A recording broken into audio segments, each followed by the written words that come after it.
Okay, so we are technically back with more Sweet Pool. I think I accidentally called it Sweet Pools. Heck knows why.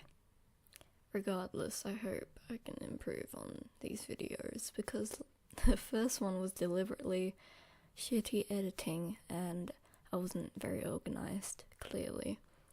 Anyway, just as he was about to enter the old building, Yoji nearly bumped into someone on their way out.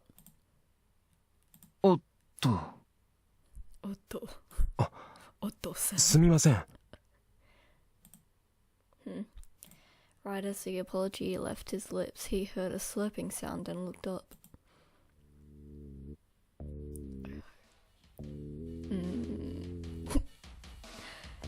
It was Okanagan Zenyo. What the fuck is that badge? Okay. He was wearing a bright green shirt and a baseball cap, and neither. Do you say neither? I don't know. Depends on the person. Neither was part of the school mandated uniform. The shirt alone should have been enough to get him sent home for the day. If he could flout the rules this egregiously and get away with it, then there was no doubt he was getting special treatment. Supposedly, his father was a Yakuza and a former boss at that. Or was he a Yakuza boss? There was all kinds of rumors floating around about him. Some said he was 2 meters tall. 2 meters tall. That is 2 meters tall, like. Yeah, you get the point. And if you got on his bad side, he would make you disappear. Obviously, the rumors were exaggerated, but still, the fact was that the school had chosen to turn a blind eye to Zenya's behavior. He was holding a can up to his mouth with one hand. His long blonde hair fell past his shoulders. He's exposing his cleavage. Ugh. He wore sandals and an eye patch over his right eye. And of course there was a garish green shirt. A pungent odor stung Yoji's nostrils. It wasn't cologne. It smelled more like alcohol. Was Zenya drinking in the middle of the day? Let alone the fact that he's too young for it. Regardless, Yoji had no way of knowing what might set Zenya off, so he decided to leave before things got worse. 来ない。 I just realized at first he was like, I can't get out, and now it's like, I can't get it. Oh.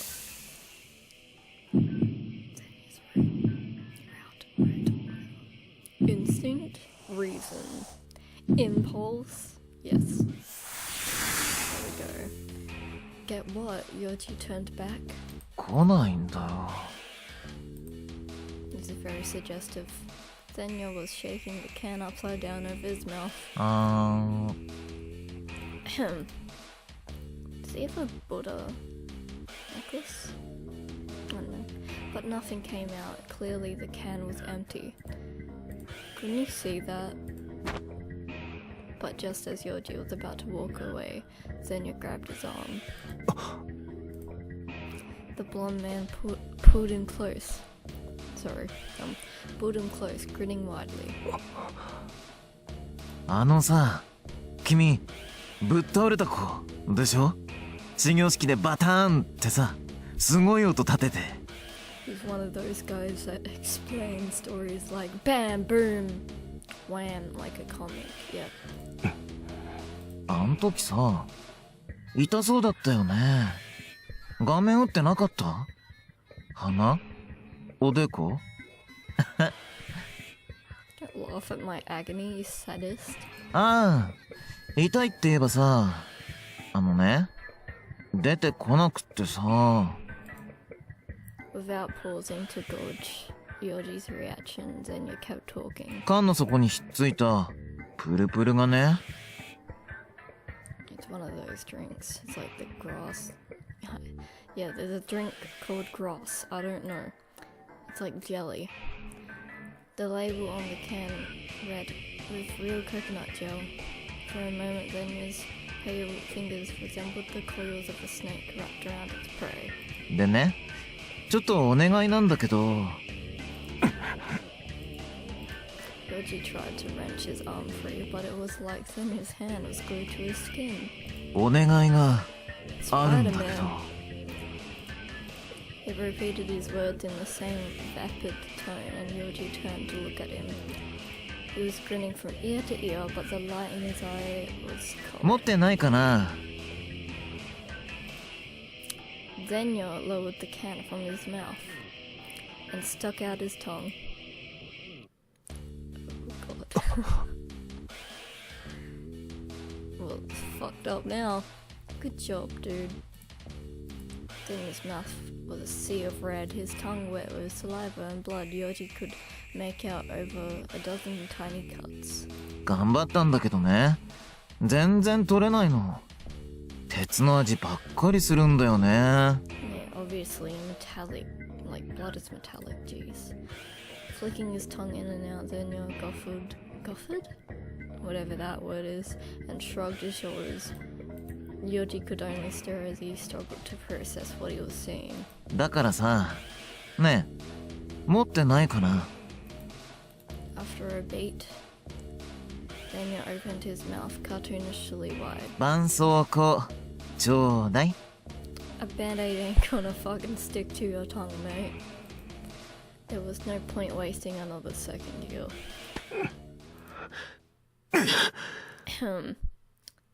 Sounds. Yoji summoned all of his strength and yanked his arm away, this time successfully. But Zenya simply lifted the can back to his lips, his eyes on Yoji. Was he going to wriggle his tongue around in there again? The image made his skin crawl. As he walked past Zenya, he heard a sound, but it wasn't slurping. It was airy and stiff, like teeth clacking together. He didn't know what could be making that sound, and he had no intention of finding out. Instead, he walked straight into the old school building. As he passed the rows of unused shoe lockers, he heaved a sigh of relief. He'd never expected Zenya to mess with him like that. The image of its bloody tongue was burned into its brain. And that strange alcoholic smell. Bile rose in the back of his throat. He needed to just forget it. The guy wasn't normal. Shaking the memory from his head, Yoji headed to the store. To the store we go. He's fucked. A rebellious Yakuza. Or, well, the son of Yakuza. I think he's a bit unstable. But intriguing. School was over for the day. Following the afternoon assembly, the classroom seemed to heave a collective sigh of relief. Yoji, 帰ろうぜ。 Yep. Makoto walked over to Yoji's desk, his book bag already over his shoulder. 今日の約束忘れてないよな。飯食いに行こうってやつ。Food. 忘れてないよ。 Please feed Yoji. じゃあ早く行こうぜ。 Makoto grinned, practically bouncing on his heels. Well, he's excitable juvenile. As Yoji set about packing away his textbooks and pencils, Makoto gave him a puzzled look. あれ、ヨジって教科書とかいちいち持って帰ってんの？持って帰ってるよ。 Because I'm responsible. なんで？予習と復習するから。予習と復習？なんそれすげえ楽ない？俺一回もやったことないんだけど。Me neither. Well, I might have, but not really. His eyes widened in mock but disbelief. 休んでたから。Unless it's about cooking, he's probably going to study it. あ、そっか。そうだよな。でもすげえな。俺も見習わないとダメだな。とか言ってやらない。A fucking leaf. Makoto shrugged his shoulders, then an instant later, his playful smile darkened. He was looking over Yoji's shoulder. 崎山。 Oh god. The blooded dude. At the sound of his name, Yoji turned and frowned when he saw who was standing there. Tetsuo. He stiffened beneath Tetsuo's stare. 当番なんだけど、お前。Tetsuo's voice was deep and gruff in Yoji's ears. Had his voice always been like that?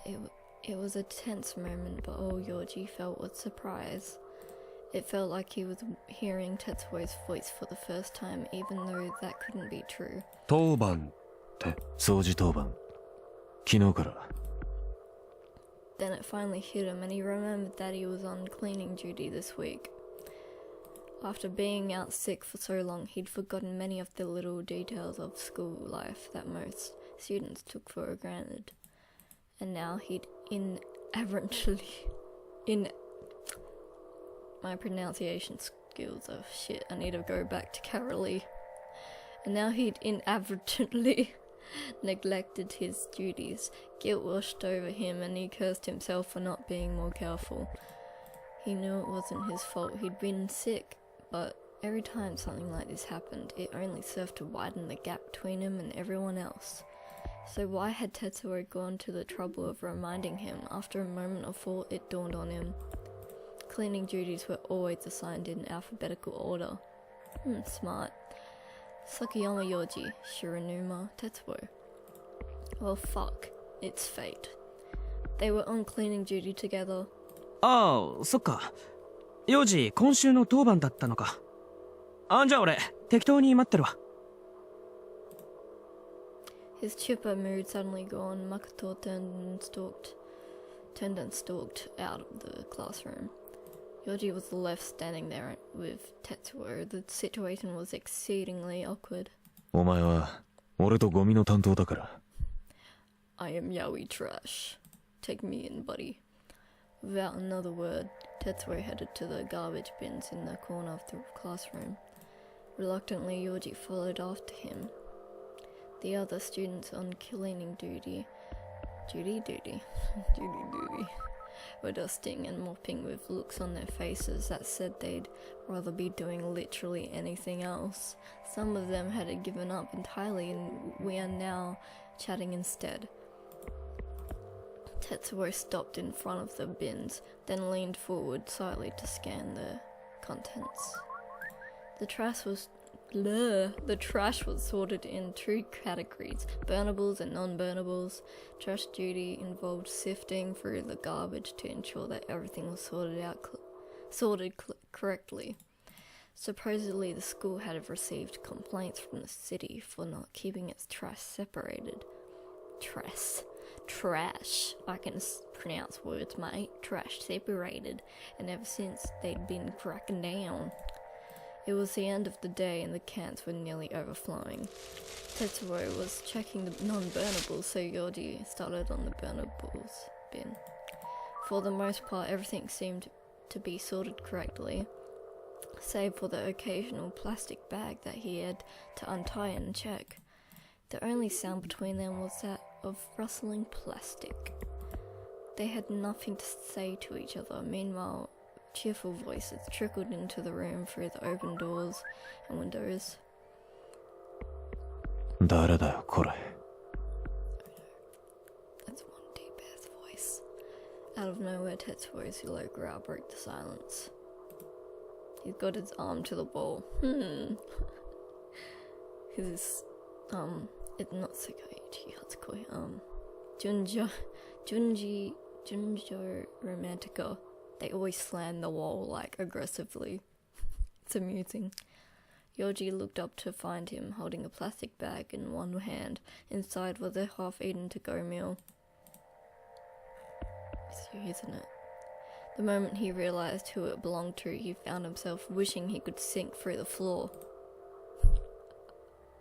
You're guilty. It was his. Motherfucker. Fuck. He brought the to-go meal for lunch and had tossed it after only a few bites. He must not have been paying attention to which bin he was using. He turned away. Beside him, he heard a thud as Tetsuo tossed the to-go meal back into the trash. Flooded with fresh guilt, Yoji went back to work. Once he had finished looking through the garbage, they pulled out the trash bags and tied them up. Their last task was to take the 2 bags out to the dumpsters behind the gym. Yoji had just finished tying up the burnable garbage when suddenly he felt something cold touch the back of his neck. Oh. I think it's reason, if we want to go with Daniel. At the same time, he smelled something faintly sweet, but just as he was about to turn his head to look, he thought better of it. Tetsuo was standing right behind him. Okay. Did Tetsuo just touch him? Why'd you, stroke the back of his neck? No way. Why would he do that?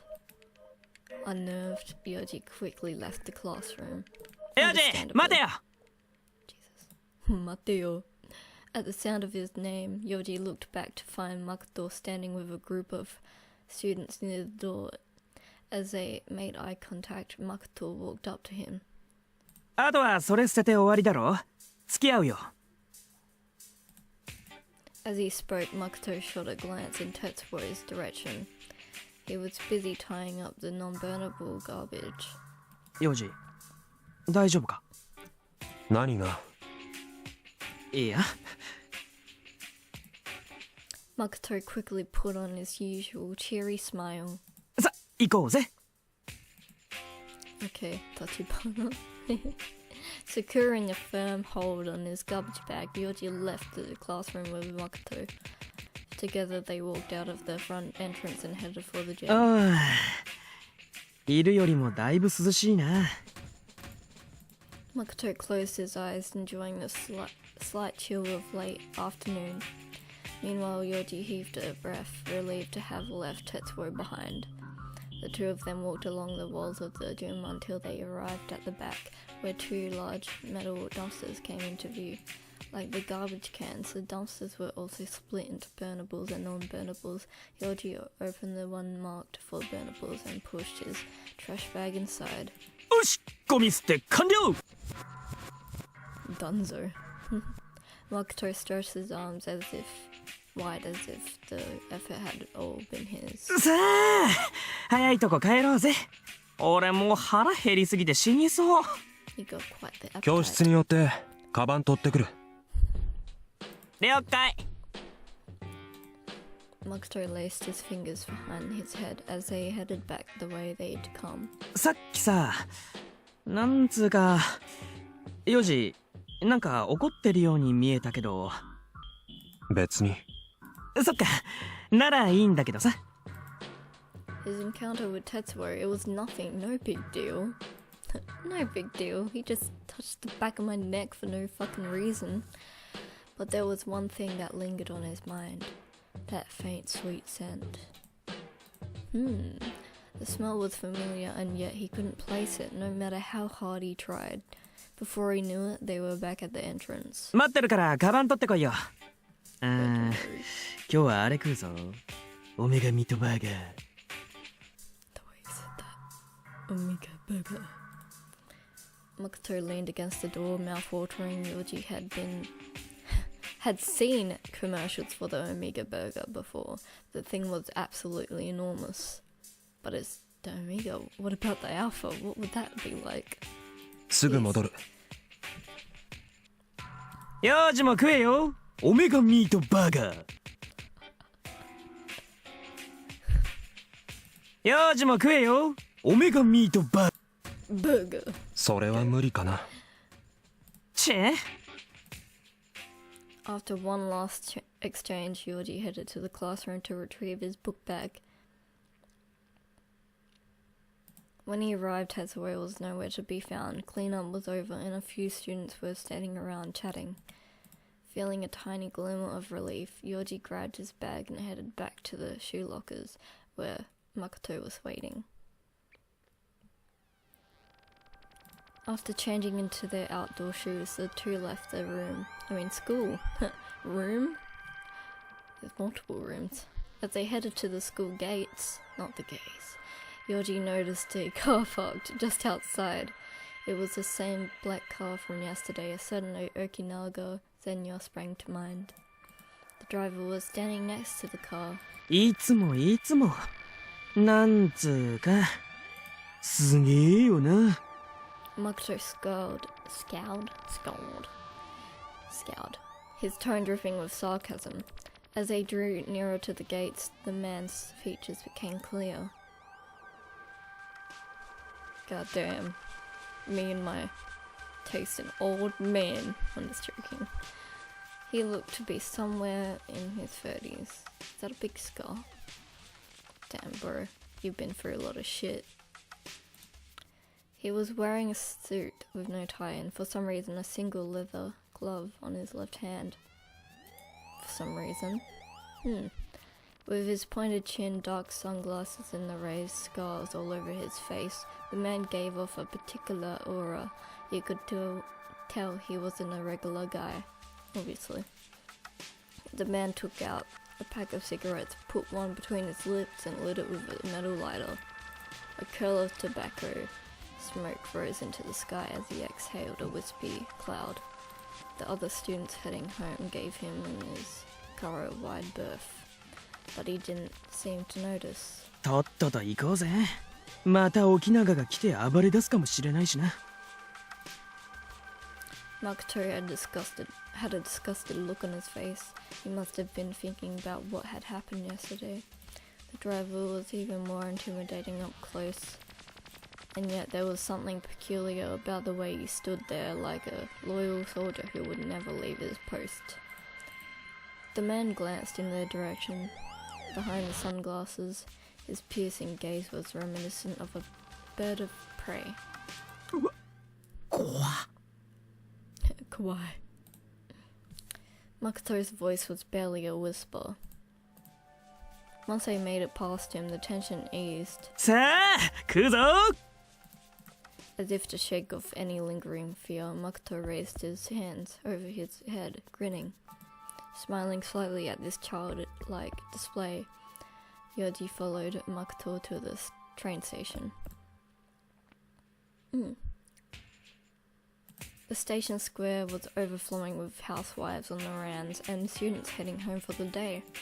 Walking down the main street, beneath the setting sun, they soon arrived at Makoto's favorite burger joint. The moment they stepped inside, they were engulfed by the din of the restaurant at this time of day. The customers were predominantly students and a long line had formed at the register. After ordering their food, Yoji and Makoto waited for their numbers to be called, then grabbed their orders and sat down at the counter. Yotta! Here we are. Goddamn. Makoto's tray was crammed full of food. Just listening to him place his order had been hard on Yoji. It had felt like he was the one making the cashier gape in disbelief. For himself, he'd simply ordered an iced coffee. The greasy smell filling the restaurant had killed any appetite he might have had. なんだよ、それだけ? We need a food protagonist. Like, seriously. Makoto's lips curled into an exaggerated frown. His eyes on Yoji's coffee. 腹減ってないし。食える。一個やろうか?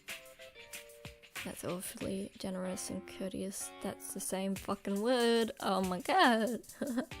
いいよ。I mean the same synonym. Same. Different words. Same meaning. Similar meaning. Yoji shook his head and Makoto grinned like he'd seen it coming. やらないよ.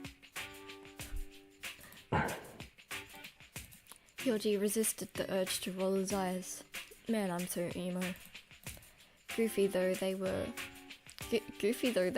he sometimes felt that Makoto's antics were the sole bright spot in his otherwise trying life at school. Makoto's unpretentious attitude enabled him to establish a comfortable rapport with just about anyone. Yoji suspected it was this part of his personality that drew people to him. ああ、やっぱうまい。I can tell what he's into. Makoto took another bite, chewing with gusto. He had only just unwrapped that burger, yet within moments he had devoured it and moved on to the next. To Makoto, any normal-sized hamburger was practically bite-sized. One by one, he snapped up the smaller burgers. Evidently, he was saving the Omega burger for last. This was far from the first time Yoji had seen Makoto eat, and yet he couldn't help but wonder how all that food fit inside Makoto's slender frame.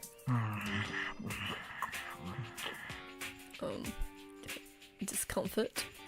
Makoto fell silent, concentrating on his meal, and Yoji knew that anything he said at this point would receive only a non-committal grunt in reply. But he didn't mind. If anything, he appreciated Makoto's silence. It felt accepting. Sipping on his coffee, he looked out the window. The pane of glass stretched from the floor to the ceiling. Beyond it, dozens of people hurried past on their way home. As he watched their comings and goings absently, he heard the faint sounds of bells. I was wondering where that was coming from. It was Koyake, the golden sunset, the melody that played at precisely 5 p.m. each day. Makoto suddenly looked up from his burger. そういえばさ、沖永って親父がこっち系だって知ってた？ Nine, I haven't. Taking a sip of cola, he traced a finger meaningfully down his cheek. The implication was clear. Yakuza, gangster. 聞いた。誠 Thanks for から。 establishing that. あれ？俺から？そうだっけ？いろんなやつとその話をしたから、もう誰が誰だか。Makoto was Yoji's primary source for any rumors going around the school. Having a lot of friends meant he got to hear a lot of gossip. まあいいや。だからってさ、運転手付きの車でお迎えとか、マジありえねえよな。あの運転手、あれも絶対やばいぜ。顔に傷とかあるしさ、雰囲気が普通じゃねえもん。銃とか持ってんじゃねえかな。ああ。切れたら追っかけてきたりして、バーンってさ。Bomb. Now he's doing it. Oh my god. Makoto curled his fingers into the shape of a gun and made a firing motion at Yoji. Kill me, please. The look in his eyes suggested he was anticipating a laugh, but Yoji simply shrugged. Damn, he's gloomy. ちぇ、反応薄。Well, opposites attract love. He pouted for a moment before stuffing his half-eaten burger into his mouth. Nom nom nom. Then, as he finally picked up the Omega burger, his expression suddenly hardened. なんで急に沖永のことを思い出したかっつうとさ、さっき流れてただろ、夕焼け小焼け。ああ。あれさ、噂があんだよ。沖永と夕焼け小焼け。噂？ Yoji realized that the melody had faded away. Wiping the crumbs from his mouth with his thumb, Makoto looked at him with an exaggerated solemnity. Yep. さっき鳴った鐘、あれって5時になったってことだろ。そうするとさ、どういうわけだか決まって沖永前夜の姿が見えなくなるらしい。He just randomly disappears into thin air. 見えなくなる？ Just disappears? Yeah, what? Makoto took another bite of his burger and smirked. つまりさ、ついさっきまでそこで騒いでたのに、5時になるとピタッといなくなるらしいんだよ。Poof. いや、 Didn't he 俺は talk? 見てないけど。 Wait, did he talk? 見たのか？ Okay. クラスのやつらが話しててさ、毎日5時きっかりに消えるとか言って、みんな幽霊みたいだって気味悪がってた。そうじゃなくてもなんか変じゃんあいつ。While Yoji was inclined to agree on that point, the rumor itself was far from convincing. 偶然じゃないのか？トイレに行ってたとか、帰ってただけとか。いやいやいや、噂はまだあるんだぜ。Makoto leaned in. 5時の鐘が鳴った時にさ、沖永がふらふら歩いてるのを見たってやつがいるんだよ。で、気になってそいつ後をつけてったんだってさ。そしたら今は使われていない教室にたどり着いてさ、どうなったと思う？さあ。Makoto's tone was melodramatic and a smile playing at his lips. 鍵がかかってるはずの教室から苦しそうなうめき声が聞こえてきたらしいんだよ。そいつがビビって帰ろうとしたら、今度は首に何か冷たいものが当たった。 Wait, that's what happened to me. 恐る恐る振り向いてみると、なんとそこには血まみれの手が。 You're melodramatic. Hang on, let me check something. I believe it's instinct here. Just reassuring.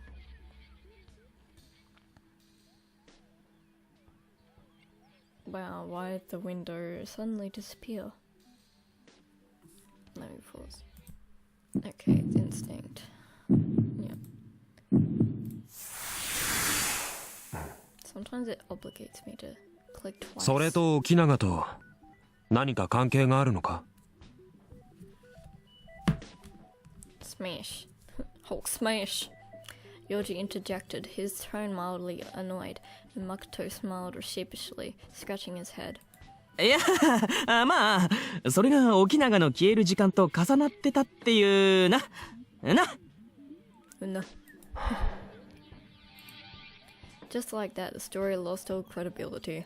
まあ今のはともかくさ、5時の鐘とともにあいつがうめきながら震えてるとこを見たとか、そういう目撃談は本当にあるらしいぜ。Is he masturbating during it? Like, to this dude? へえ。何にせよ関わり合いにならないのが一番だよな。この間話しかけられたけどな。マジで？ Indeed is elitist. Makoto's eyes looked like they were about to pop out of their sockets. Please 嘘 don't. なんで？さあ、 He wanted. 始業式で倒れたことを覚えてたみたいだけど。 He desires me. あ Become gay and betray 記 Virgin 憶 Mary. 力あるんだあいつ。意外だな。 I just love how you have a game so based around, like, it's religion involved and they just decide, let's sin. Let's make it even worse. Yeah. Makoto nodded thoughtfully to himself like he'd just learned some random animal fact. やだやだ、ほんと気味悪いわあいつ。気味悪いっていや、白沼も不気味だけどな。Shiranuma Tetsuo, the memory of his icy gaze flashed through Yoji's mind. 何考えてんのかわかんねえしさ、ちょっとロボットっぽいよ、なんか。 Well, I like myself some androids. Because I'm just obsessed with Detroit become human. And Vocaloid. But Detroit become human. Oh, okay, I need to. そうだな。 For some reason, Yoji couldn't help but recall that peculiar scent. Faintly sweet and somehow familiar. おーりっかー、満足した。うまかった。 I never thought I'd hear that from you. In a blink, the Omega Burger had vanished. Boom. Leaving a Makoto's tray littered with bowled up wrappers. His fries and drink were already gone. This wasn't the first time Yoji had seen Makoto suck down food like a human vacuum, but it never got any easier to believe. 名字は終わった。終わったっていうかさ、飲み物だけじゃ終わったも何もねえじゃん。腹が減ったら、Sorry, I cut him off again. Oh, well. あ、多分。多分って。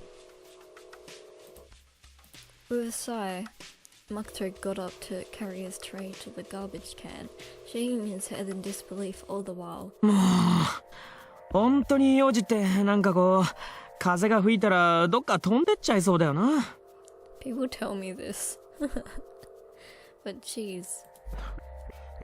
どういう表現だよ、それ。But it's also because I'm short.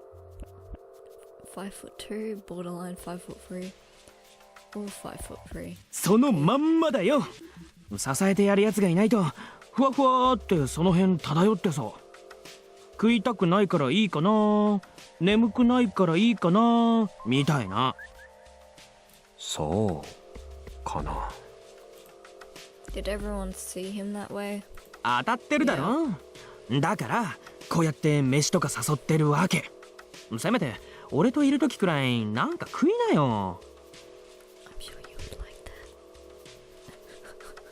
that. 考えておくよ。I'll think about it. もう Makoto clutched his head in frustration, drawing a tiny smile from Yoji.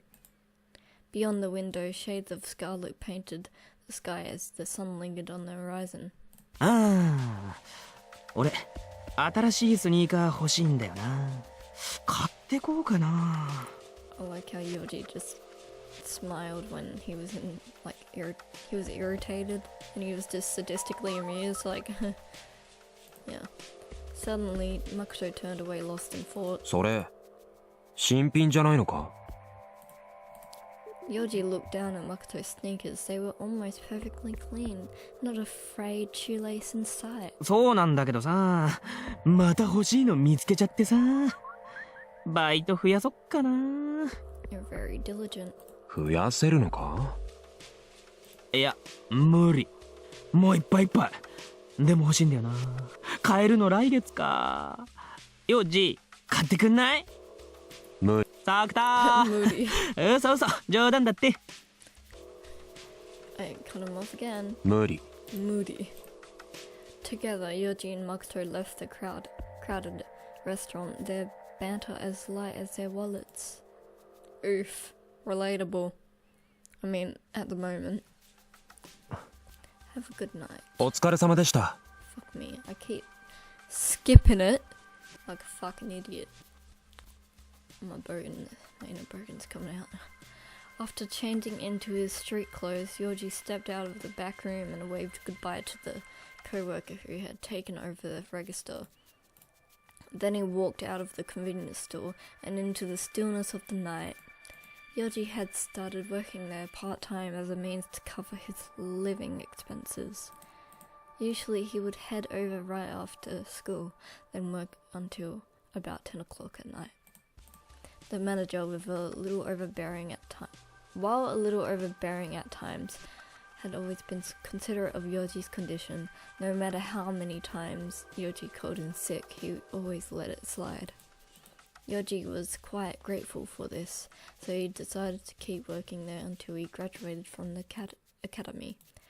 With his shift now over for the night, Yoji headed home. Thankfully, his house was only 15 minutes away on foot. In this predominantly residential neighborhood, hardly anyone went out at night. Save for the occasional car, Yoji was all alone. The dim flickering light of the street lamps only served to emphasize the emptiness around him. I think something bad's gonna happen. After so many nights deprived of sleep, Yoji was ready to drop. Yet he knew that the moment he crawled into bed, his eyes would snap wide awake. Sounds like me. I'm nocturnal. There was no escape from the misery.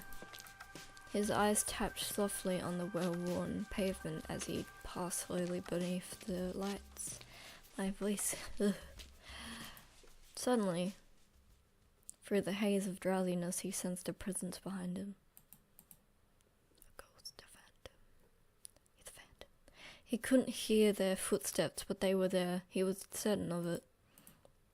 deserted through the neighborhood typically was, it wouldn't be the first time he'd run into someone else at night. With that thought bolstering his courage, he looked casually over his shoulder. But no one was there. I'm all alone. I'm Mr. Lonely. I will stop now. Okay. Even though I'm tempted to sing the whole song. Actually, I only know that part. Sing star, thank you. all that lay behind him was the sprawling darkness of night. He was so sure he'd felt someone's presence. Had it been his imagination? Perhaps the lack of sleep was making him hallucinate. Sometimes when he could barely keep his eyes open, it was easy to mistake shadows or patterns for monsters. Monsters don't exist. We are the monsters. Maybe that was all it had been. But then why did he feel so cold? Is Tetsuo stalking us? Perhaps. Had he fallen ill, was this yet another symptom of his sleep deprivation? His drowsy haze began to clear away and he quickened his pace, eager to get home. Then he sensed the presence again. Not just one, there were several this time. He shot another glance over his shoulder, but once again, no one was there. It feels like Yakuza would be out here, or just gang. Yeah, don't wander the streets at night if you're in Japan, or anywhere, specifically. Here in Australia, it'd most likely be, yeah. Even with the street lamps, the road behind him was dark, stretching into the endless abyss of night. Paranoia seized him, and he doubled his pace. Behind him, he heard a rustling sound. Noise. Like dead leaves being crunched underfoot. But there was no trees. There were no trees on this road. I think I'm losing my mind. Oh. And then he heard something else. Something that made his skin crawl. A wet, wriggly sound like raw meat being stirred in a pan. Somebody cooking corned beef. It was too much. Yoji burst into a run. It wasn't his imagination. Something was back there, chasing him. The street lamps only made it worse. Under the light, the darkness felt all the more menacing. Whatever it was, he had to escape, if it caught him. He didn't stop running until he was home. Run, boy. The second he made it inside, he shut and locked the door behind him. Gasping for breath, he went to the kitchen sink, poured himself a glass of tap water and gulped it down. Glug, glug. Wiping his mouth with the back of his hand, he returned the glass to the counter. What was that just now? Was he sure that he hadn't imagined it? No, he'd felt it. And that sound, the memory sent a shiver down his spine. Something had been chasing him. He recalled the sound of its wet, raspy breath. It had seemed so real, but at the same time he knew that it couldn't be. His heart still thumping wildly in his ears, Yoji headed for his bedroom. He remembered the ghost story Makoto had recounted earlier that day. He hadn't believed it, of course. He wasn't that gullible, but he'd still felt a little on edge afterwards. Perhaps the story had gotten to him after all. People said that telling ghost stories was a good way to get yourself haunted for real. Surely that wasn't true, right? It was probably the fatigue. Maybe a bath would help clear his mind. With that thought, he grabbed a change of clothes and headed for the bathroom. He was normally more of a shower person, but tonight he was in the mood for a long soak. His sister was the one who had turned him on the stress-relieving powers of a nice hot bath. I relate and agree. It's relaxing. But then you want to go to sleep afterwards, or in the bath, and that's not good. Not safe. After pausing by the sink to strip down, Yoji turned on the hot water. Soon steam was rising from the tub. It clung to his bare skin. As he waited for the tub to fill, he glanced at the mirror. Through the steam, he could make out the dark, raised scar on the left side of his chest. It was a vestige of a childhood injury from the same accident that had claimed his parents' lives. Even after all these years, the sight of it still pained him. Turning away from the mirror, he quickly rinsed himself down with the shower head, then stepped into the tub. Instantly, he felt the warmth of the water seep into his feet. Slowly, he lowered himself into the bath, submerging himself all the way up to his shoulders, then broad shoulders, and letting the warmth envelop his entire body. Pushing his wet hair out of his face, he looked up at the ceiling and watched the steam rise around him as he reflected on the day's events. That was from the other day. Wait, no. Yeah, it was from the other day. But it wasn't long before his thoughts hit a brick wall. A wall named Tetsuo. Yeah, he's like a brick wall, he doesn't answer me. And he doesn't really move.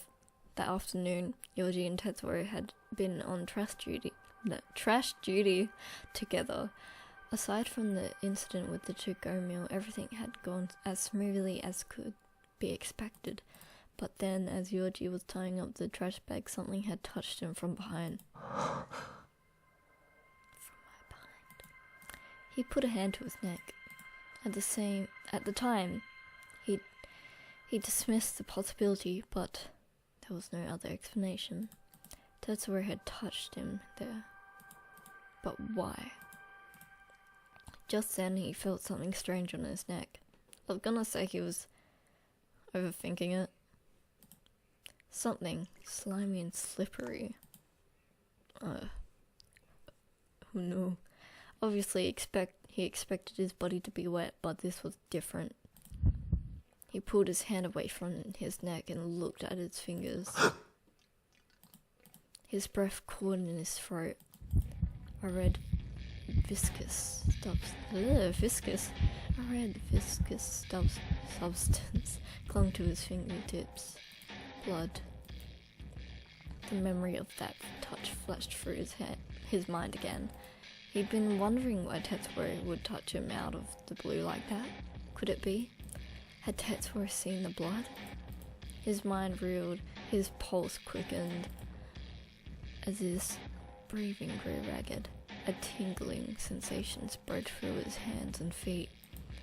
Perhaps he'd been soaking for too long, but just as he started to rise, he froze.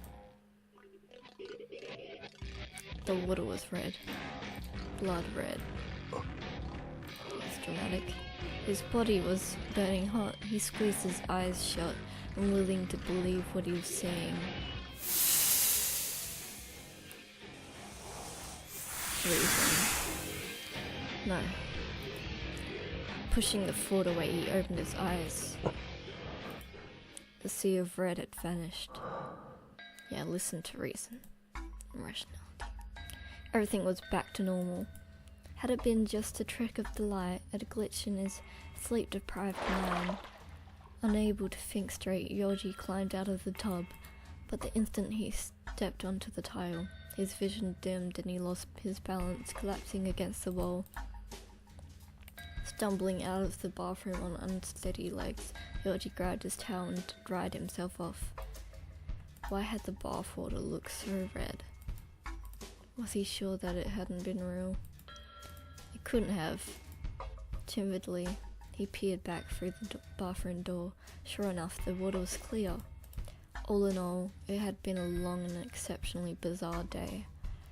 Clearly, he was just really tired. Yoji stepped back inside and pulled the plug to let the water drain. Then he put on his pajamas and went back to his room. After feeding the fish, he laid down on the bed, his hair still damp. But despite his exhaustion, he couldn't quite fall asleep. His brain was still struggling to process everything that had happened. In the mind, Yoji wound up staring at the ceiling until the morning light filtered in through the window. Damn, sleep deprivation, man. He got insomnia. Meanwhile, that night, As the rest of the city was heading to bed, the Okinaga household was settling in for a late dinner. ご飯まだ He looks like he had got feminine clothes on. I think that's Dragon. An impatient voice called from the dining room. ご飯遅いよね。ねえ、クリスティン。Xenia was sat alone at the large empty table, pouting and stroking the fat green iguana perched on his shoulder. もう少し待っていてください。I didn't see no iguana. From the kitchen, Kitani replied cordially, a frying pan in one hand. Xenia lived in a plain white two-story house about 20 minutes from school by car. It was an unpretentious dwelling, modestly decorated with simple functional furniture. The interior was well maintained with not a single scratch on the perfectly polished floors. When I think of wall now, I think of Tetsuo. He had Kitani to thank for that. お待たせしました。 Is that a bit of food or is that a chick on his apron? Moving to the table, Kitani set a plate in front of the younger man. It was piled high with eggplant stir fry. I love eggplant. Like in soup. Senegal soup. And Xenia raised his hands jubilantly. 待ったよ。お腹すいた。どうぞ召し上がれ。 Kitani smiled warmly, placing a bowl of miso soup beside the plate. Soon the table was filled with several different salads, a batch of white rice, and a few other dishes. いただきます。 Xenia grabbed his chopsticks and started eating. Kitani took off his apron and sat down across from him. I could never eat with chopsticks. But he didn't serve himself a plate. Instead, as the household's caretaker, he waited quietly for Xenia to eat his fill. This, he had decided, was where he belonged in life, ever since Xenia's father, Okinaga Kunihito, something prince, had found Kitani on the streets and brought him into the family. At the time, Kunihito had been the boss of the Okinaga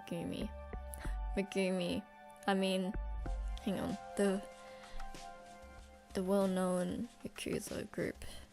I think it's Megumi? Ogata? Like, something Gumi. A gang associated with the major crime syndicate known as the Sarukai. In its prime, the Okinaga Gumi had boasted nearly 100 members, and Kitani had been its top lieutenant, a position he'd earned in the years since his boss had lifted him from poverty. He owed his boss everything. When Kunihito's deteriorating mental health had forced him into retirement, Kitani had elected to stay by his side. Now they lived off Kunihito's remaining assets, plus revenue from the property he'd inherited from his uncle. It was a less exciting life, but to Kitani didn't care. The gang meant nothing without Kunihito. Kitani's place was here, serving the Okinaga family. Housework was no trouble. He'd been doing it since he was a kid. He'd even learned to enjoy devising the recipes for it. 来たに、これうまい。 Xenia speared a slice of fried eggplant on his chopsticks. He speared it. I just realized eggplant is sexual. Bro. And held it up, his mouth full of food. 行儀が悪いですよ、坊ちゃん。いいんだよ。別にいいの。はーい。クリスティにはSorry. しそ The iguana was leaning forward off his shoulder, looking very interested in his owner's food. Where, bitch? Where? Xenia picked a shiso leaf out of the salad and held it up to her.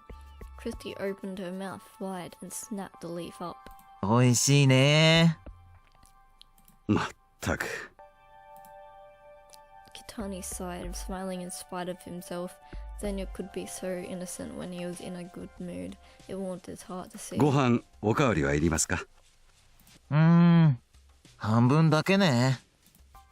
Kitani had taken Zenya's empty bowl and was about to pop open the rice cooker when all of a sudden 善 a low, hoarse voice echoed through the dining room. Instantly, Zenya's smile vanished. Kitani should have been used to this by now, but he braced himself anyway. The owner of the voice was standing in the doorway. Oh jeez. Okinaga Kunihito, Zenya's father, and the man who'd saved Kitani's life. I swear they were talking about him like he was dead before. His large frame and well-lined brow gave off a commanding air. He looked every inch the leader he had been, until you saw his eyes. His eyes were bulging with fear like a mouse hiding from a cat. This was the marked change from the old Kunihito. Those who'd known him back then would scarcely recognize him now. And I burped again. 帰ってきてからちゃんと祈りは捧げたのか？ He spoke in a scolding tone, one hand on the wall, then just as he was about to step into the dining room. Kunihito let out a shriek and shrank down, shielding his head with his arms. The plate Zenya had thrown at the wall fell to the floor in pieces. The younger Okinaga stared at his father for a moment, then he stood up from his chair.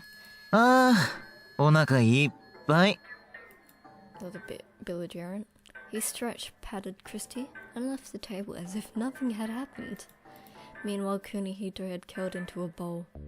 He flinched as Zenya passed, but the boy didn't give him a passing glance. 坊ちゃん He was fearful of his own, like petrified from his own son. Like, damn, what kind of trauma you been through, buddy? Tani called out to him, but he didn't look back. Instead, he stopped in the hallway and stared into space like a wolf pricking up its ears. あ、今、動いた。ん？ Without another word, Zenya headed upstairs.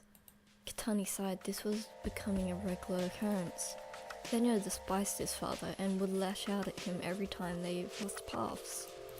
As someone who cared deeply for them both, Kitani found the whole situation frustrating. Kunihito was still in the fetal position, trembling like an abused child. He flinched as Kitani laid a hand on his shoulder. 立てますか？ Taking his arm, Kitani helped Kunihito to his feet. The older man continued to glance around relentlessly as if searching for an invisible enemy. あいつはどうした？善は？お部屋へ戻られましたよ。祈りを捧げないからだ。だからあんな。So that's why he goes to that school. And that Buddha necklace, I suppose. Is he a Buddhist? I don't know.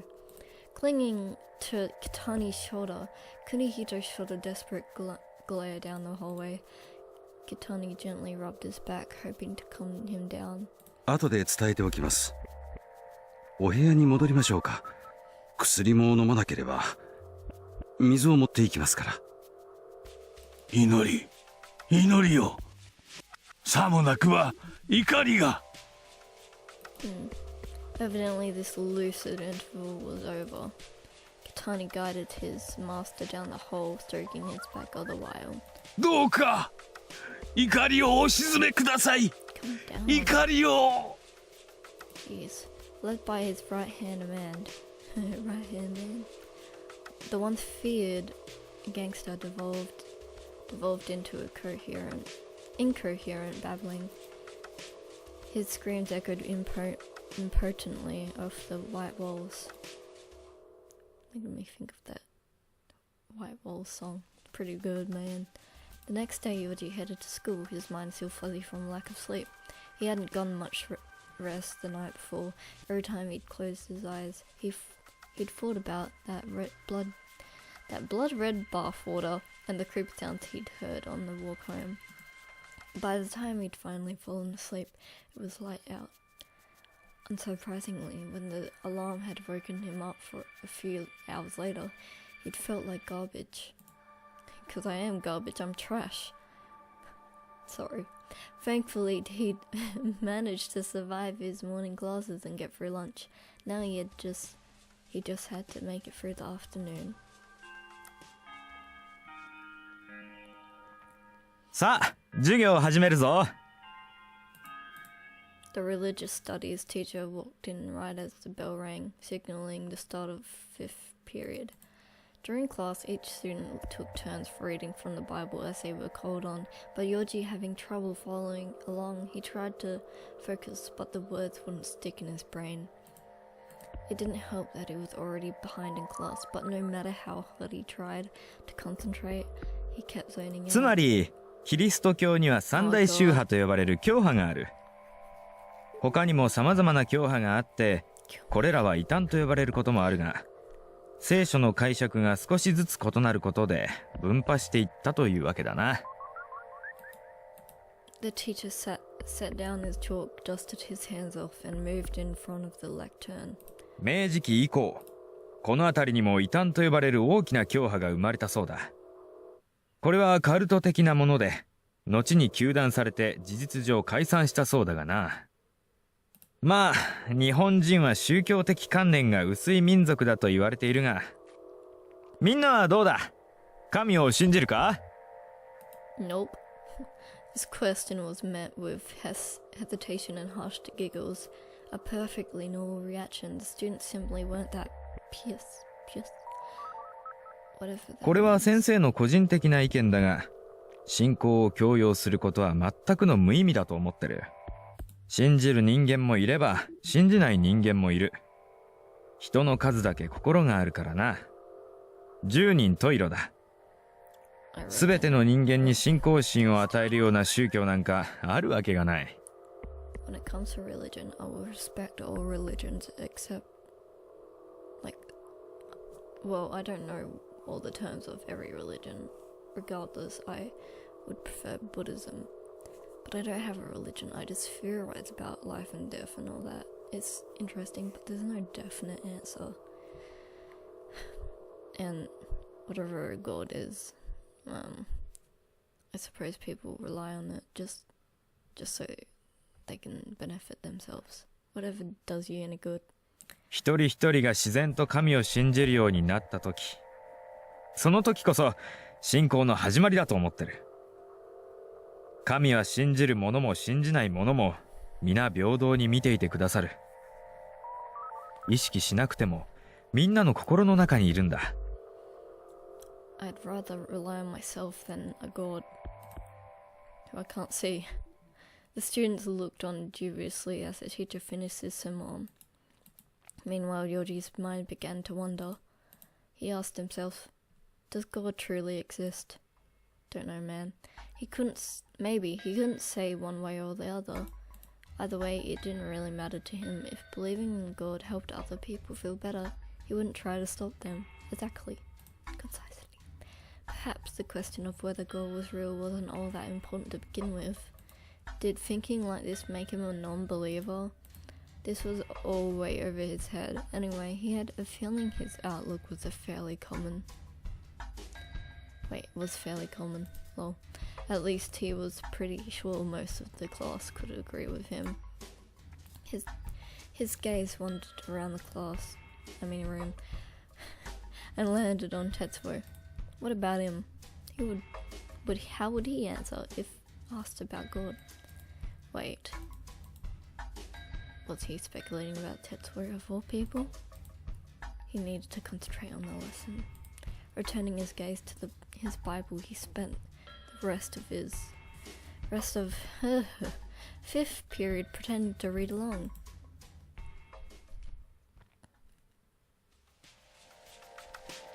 Try as he might, Yoji was unable to focus on any of his classes that day. As soon as the bell rang, he made his way through the miling students to the garbage bins at the front of the room. Jeez. He just wanted to get trash duty over with so he could go home and sleep. This is the back of the class, not the front. As he began to sift through the burnables, he heard the rattle of a wallet chain and sensed someone standing right next to him. It was Tetsuo. A spark of anxiety shot through him, but he forced himself to stay calm as he continued his work. He heard Tetsuo rustle around in the non-burnable garbage for a while, then, suddenly, the sound stopped. お前さ、 Oh jeez. Tetsuo was talking to him. He looked so confrontational, suppressing the urge to panic. Yoji looked over to find him holding a plastic bag from the convenience store. He could make out the leftovers of a to-go meal inside. No, leftovers wasn't the right word. It was practically unopened. The protagonist is pissing me off, man. But whatever. Once again, the culprit was Yoji himself. He'd received another free to-go meal from work, but had felt too sick to eat it. Loath as he was to waste food, he'd had no choice but to toss it. 昼、これ食ってなかった。 Don't fucking So- lie, mate. Racked with guilt, Yoji mumbled a vague reply. Tetsuo narrowed his eyes. へえ、 He's scared. He couldn't bring himself to meet Tetsuo's piercing gaze. Turning back to the garbage can, Yoji sped through the rest of his work. He had to avoid eye contact at all costs. Something told him that one look was all Tetsuo would need to see into his soul.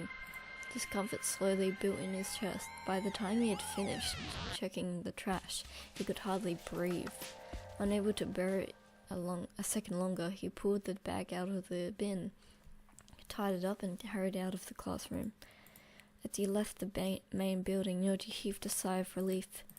All at once, the tension drained from his body.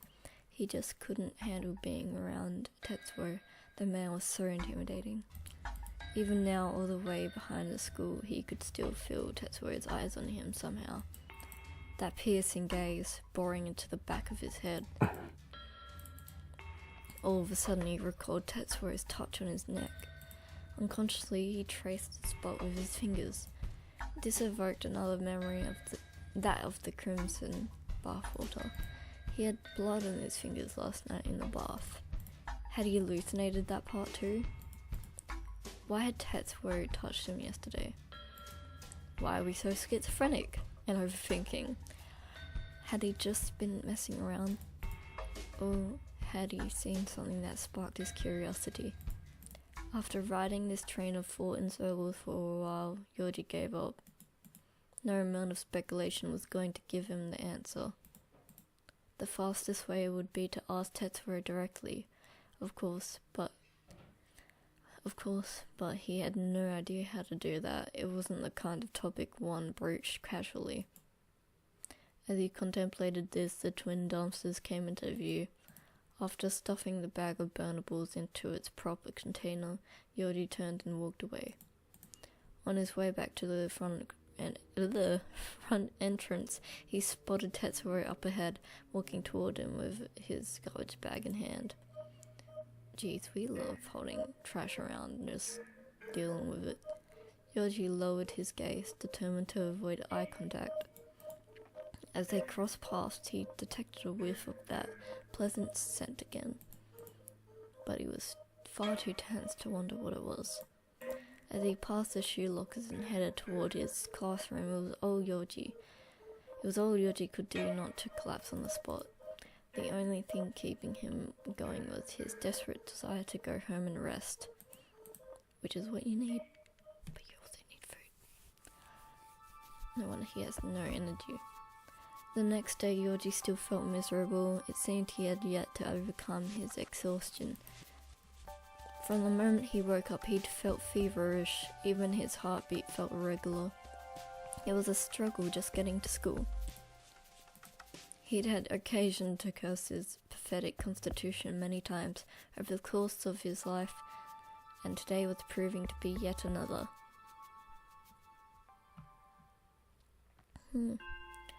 Nevertheless, he managed to get through his classes, so it took every ounce of strength he had. Once afternoon assembly had ended, Yoji headed straight to the garbage cans and started sorting the burnable trash. His condition hadn't improved at all over the course of the day. On the contrary, it felt like he was getting worse. He just wanted to go home. He sensed Tetsuo's presence but ignored him. As soon as he was done, he tied up his trash bag and walked out of the classroom. Arriving at the dumpsters, Yoji tossed his bag inside and headed back the way he came. On the way back, Tetsuo was nowhere to be seen. He must have taken a different route. Wait, take my route. Relieved, he started packing up to go home, but just then, Makoto walked into the classroom. He's gonna, kill my eardrums again, isn't he? The moment he spotted Yoji, he broke into a cheerful grin. お、掃除終わった？ Yeah. ああ、帰り、どっか寄ってこうと思うんだけどさ、どうする？悪い。今日はちょっと。どうした？つか、なんか顔色悪くね？ Makoto leaned in curiously, but Yoji pulled away. He didn't feel comfortable having someone stare at him up close. Granted, he couldn't tolerate... Oh, he could tolerate it most days, but today he just wasn't in the mood. そっか。まあ、病み上がりだもんな。あんまり無理させるのも悪いし。Thankfully, Makoto could take a hint.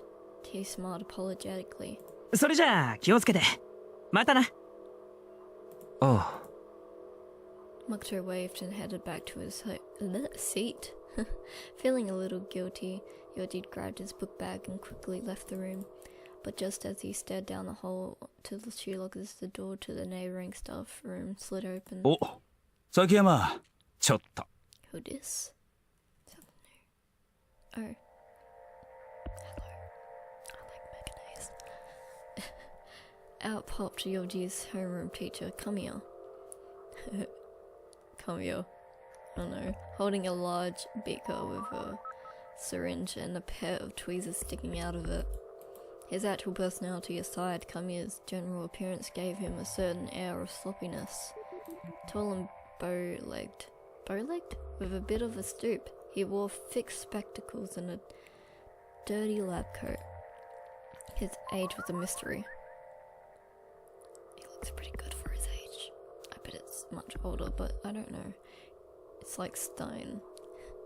He looked to be in his early 30s, but sometimes he could pass for a decade younger. はい。帰るとこ悪いな。これから職員会議なんだが、こいつを科学室に置いてきてくれないか。I don't trust this at the exact same time. He held out the beaker. Yoji wasn't happy about this, but rather than waste time trying to get out of it, he felt it could be easier just to get it over with. Sure. わかりました。 He nodded. Kamiya handed him the beaker, followed by a key. 科学室の鍵だ。戸締まりして職員室に戻しといてくれ。悪いな。 Kamiya always kept the chemistry lab locked when not in use. Yoji wondered if that was a school policy. それじゃ、頼む。 With a grin, Kamiya walked off down the hall. Damn boy. Yoji looked down at the beaker inside. The chemistry lab was on the basement floor of the old school building. He headed for the stairs, eager to finish the errand as quickly as possible.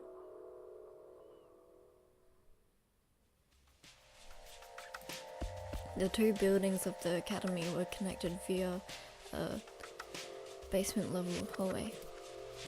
That said, the hallway was only half underground, with windows that let in a decent amount of light. This sort of architecture was uncommon. The old school building had allegedly served to other purposes in the past, and the basement floor was a relic from that time. Yoji walked down the stairs and along the dimly lit hallway. With no ventilation to clear out the humidity, the air was uncomfortably damp. The place was deserted. His footsteps were the only sound. Echo. Arriving at the room marked chemistry lab, he unlocked the door and stepped inside. Instantly, the smell of dust and mold stung his nose. The lights were off and the room was dimly lit. Rays of light peeked through the gaps in the closed curtains, dividing the neatly ordered desks and bookcases. Yoji always felt a little uncomfortable in this room. Everything felt so cold and sterile. It was suffocating.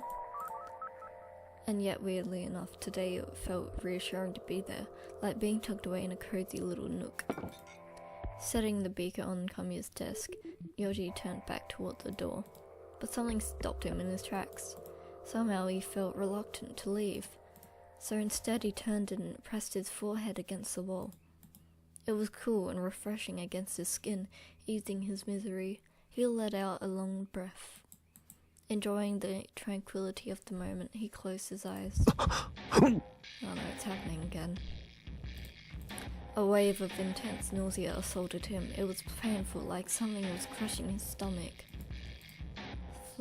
Fighting the urge to vomit, Yoji clapped a hand over his mouth and fell to his knees.